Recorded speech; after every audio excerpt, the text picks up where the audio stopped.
கும்மாயம் மாவு எப்படி பண்ணுறது அப்படிங்கிறத இந்த வீடியோவில் நம்ம பார்க்கலாம். இது ரொம்ப நல்லாயிருக்கும். இது கும்மாயம் கூழ், ஆடிக்கூழ் இப்படியெல்லாம் சொல்லுவாங்க. இதுக்கு தேவையான பொருள் வந்து 1 கப் உளுந்து, 1/4 கப் பச்சரிசி, 1/4 கப் பாசிப்பருப்பு. இதுதான் அளவு. 1 கப் உளுந்து எடுத்திருக்கேன், 1/4 கப் பாசிப்பருப்பு, 1/4 கப்பு பச்சரிசி. 4:1:1 அப்படிங்கிறது தான் ரேஷியோ. 4 எடுத்திங்கன்னா இதில் 1 அதில் 1 எடுத்துக்கோங்க. கொஞ்சமாக இருந்தால் வீட்டிலையே வறுத்து மிக்சியில் அரைச்சிடலாம். நிறைய வேணும்னா வறுத்துட்டு மில்லில் கொடுத்து அரைச்சி ஜெலிச்சு வாங்கி வச்சுக்கலாம். 3லேருந்து 6 மாதம் வரைக்கும் நல்லாயிருக்கும்.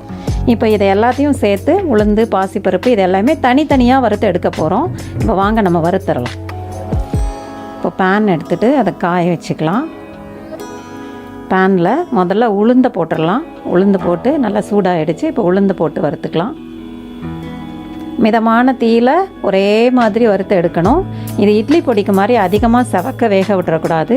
பொன் நிறமாக, அதாவது கோல்டன் எல்லோ கலரில் அப்படி ஒரே மாதிரி வரும்போது எடுத்துடணும். அதை கிண்டி விட்டுட்டே இருக்கணும். அப்போ தான் ஒரே மாதிரி வறுபடும். தீ அளவாக வச்சுட்டு கிண்டி விட்டுட்டே இருக்கணும். இப்போ பாருங்கள், கலர் ஒரே மாதிரி மாறிட்டே வருது.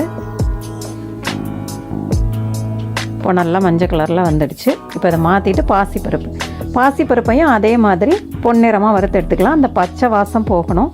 அதனால் இதையும் அப்படியே கிளறி விட்டுட்டே இருங்க. கோல்டன் எல்லோ வரும்போது ட்ரான்ஸ்ஃபர் பண்ணிடலாம். தனித்தனியாக வறுத்து எடுக்கணும். ஒரே மாதிரி எல்லாத்தையும் ஒன்றா போட்டு வறுக்கக்கூடாது.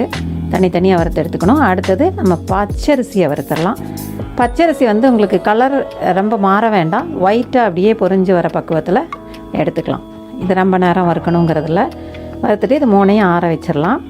இது நம்ம வீட்லேயும் செய்யலாம். இப்போ உங்களுக்கு காமிக்கிறேன் பாருங்கள். இது ஒரே மாதிரி வறுப்பட்டிருக்கு. உளுந்து, பாசிப்பருப்பு, பச்சரிசி எல்லாமே அழகாக வந்திருக்கா. இப்படி இருந்தால் நல்லா வாசமாக இருக்கும். இது வீட்டில் செய்யலாம். அப்படி இல்லைன்னா செட்டிநாடு ஸ்நாக்ஸ் ஆன்லைனில் உங்களுக்கு இது நல்லா பக்குவமாக அரைச்சி கிடைக்கும். காரைக்குடி பக்குவத்தில் அதுலேயும் வாங்கிக்கலாம். இப்போ ஆறிடுச்சு. மிக்ஸி ஜாரில் போட்டுக்கலாம். போட்டு இதை நைஸாக அரைச்சி எடுத்துக்கலாம். ஒரு தடவை அரைச்சி ஜலிச்சுட்டு இன்னொரு தடவை கூட அரைக்கலாம். நல்லா நைஸ் ஜலடையில் ஜலிக்கணும். ஜலிச்சுட்டு உங்களுக்கு குருணையாக தெரிஞ்சோன்னா இன்னொரு தடவை கூட போட்டு அரைச்சிட்டு இதுனோன்னா நல்லா சாஃப்டாக ஸ்மூத்தாக கிடைக்கும். இது நெத்தியில் இட்டால் அப்படியே சந்தனம் மாதிரி நிற்கணும். அந்த மாதிரி இருந்ததுன்னா நல்லாயிருக்கும், வாசமாக இருக்கும். பாருங்கள், கப்பி நிற்கவே இல்லை, குருணையே இல்லை, எல்லாமே ஸ்மூத்தாக இறங்கிருச்சு ஜல்லடையில். இதை எடுத்து ஆற வச்சு டப்பாவில் போட்டு வச்சுட்டு வேணுங்கும் போது செஞ்சுக்கலாம். செஞ்சு பாருங்கள். செஞ்சு பார்த்துட்டு உங்கள் ஃபீட்பேக்கை கொடுங்க. செட்டிநாட் ஸ்நாக்ஸ் ஆன்லைன்லேருந்து உங்களுக்கு எல்லாமே கிடைக்கும். நீங்கள் சப்ஸ்கிரைப் பண்ணுங்கள். உங்களுக்கு அப்டேட்ஸ் அப்பப்போ வந்துகிட்டே இருக்கும். தேங்க்ஸ் ஃபார் வாட்சிங்.